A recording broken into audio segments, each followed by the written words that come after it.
Hello everyone, welcome to my channel Be Your Own. I'm Preet. So हमारा आज का topic है infertility इन women और इन मैन. आज तक हमने ये सुना है ना कि वुमेन भांज है, ये इनफर्टाइल है, इसको बेबी नहीं हुआ. कहीं भी चले जाओ, किसी गांव में या किसी बैकवर्ड एरिया में, अगर किसी कपल को 1 साल 2 साल 3 साल 4 साल 5 साल बाद बीबी ना हो तो लोग क्या बोलते हैं, उनके घर वाले क्या बोलते हैं, ये तो बांझ है, बेटे की दूसरी शादी करवा दो, इसको तो बच्चा नहीं हो रहा. पर कभी किसी ने ये सोचा कि एक मैन भी इनफर्टाइल हो सकता है, एक मैन के कारण भी बच्चा नहीं हो सकता. आज की दुनिया में both man and women are equal, ये सब कहते हैं पर मानते नहीं हैं. अगर मानते तो वो हर चीज के लिए दोनों को इक्वली ब्लेम करते हैं. और मैं कहती हूँ कि ब्लेम भी क्यों करना. इनफर्टिलिटी ये नेचुरल है, ये कुदरती है, ये किसी के हाथ में नहीं है. आपको क्या लगता है, एक औरत को अगर बच्चा नहीं हो रहा, क्या वो बच्चा चाहती नहीं होगी? वो बच्चा चाहती है पर हो नहीं पा रहा, इसमें उसकी क्या गलती है? उसको क्यों ताने सुनने पड़ रहे हैं सोसाइटी के? वो क्या करे, कहाँ जाए? और मैन तो उसके पीछे छुप जाते हैं कि हाँ वुमेन में प्रॉब्लम है, वो बांझ है, इसलिए बेबी नहीं हो रहा. और जब एक आदमी के 2 3 4 5 शादियां करने के बाद भी बच्चे नहीं होते, तब यकीन आ जाता है कि मैन में प्रॉब्लम है. तो वो भी तो कुदरती है ना, हम मैन को भी ब्लेम नहीं कर सकते. वुमेन और मैन किसी को भी इस चीज़ के लिए ब्लेम नहीं किया जा सकता कि वो कंसीव नहीं कर पा रहे, क्योंकि ये बिल्कुल नेचुरल प्रोसेस है. ये चीज़ें हमारे हाथ में नहीं होती हैं.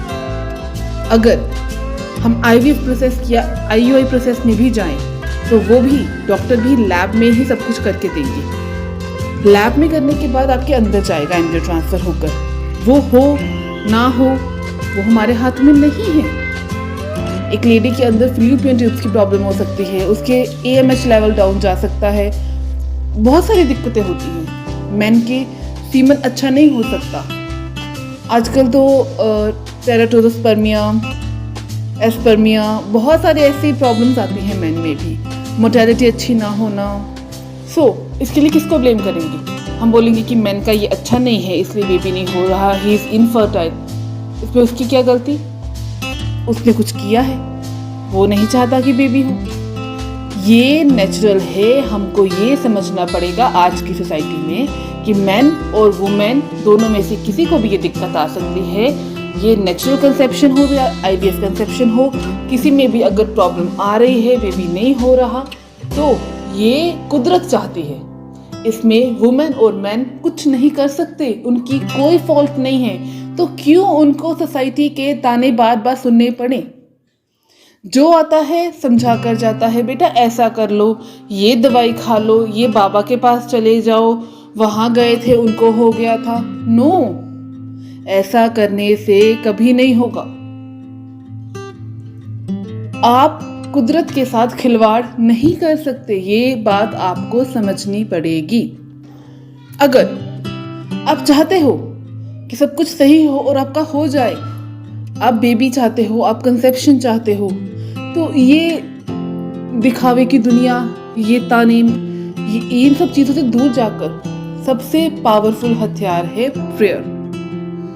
अगर आप आस्तिक हो, भगवान में मानते हो, तो प्रेयर एक ऐसी चीज़ है जो सब कुछ कर सकती है. अगर आप वो प्रेयर सच्चे दिल से करो डेली.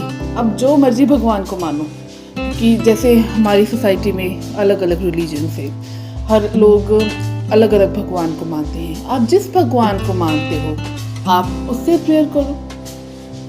भगवान तो एक है ना, सुनता तो वही है, प्रेयर तो वही एक्सेप्ट करेगा. भाग्य में नहीं लिखा तो वो लिख कर देगा. So prayer is a very powerful thing. आपको ये समझना है. ये धक्यानी सी बातों में आपको नहीं जाना है, क्योंकि हम सोसाइटी और रिलेटिव्स का मुंह नहीं बंद कर सकते, उनको नहीं समझा सकते. उनको ऐसा लगता है कि हम कुछ कर नहीं रहे और वो आएंगे जी हमको समझाएंगे और हम फिर कुछ कर पाएंगे. कपल भी एफर्ट्स करते हैं. कपल वेले नहीं बैठते कि हाँ जी वो वेले बैठे हैं, वो कुछ एफर्ट नहीं कर रहे. जिसको चाहिए ना वो एफर्ट करता है. बट हम सोसाइटी को नहीं समझा पाएंगे, इसलिए आप खुद को ही समझाइए, रिलैक्स रहिए और प्रेयर कीजिए, क्योंकि ये नेचुरल प्रोसेस है, ये कुदरत का नियम है, इसको हम कुछ भी चेंज नहीं कर सकते। अगर होना होगा तो हो जाएगा, नहीं होना होगा तो नहीं होगा। बट हाँ, हार्ड वर्क कर सकते हैं। आजकल जैसे साइंस ने तरक्की कर ली है, प्रोफेसर की तरफ जा सकते हैं, बट थोड़ा फाइनेंशियली आपको बैलेंस करना पड़ेगा चीज़ों को।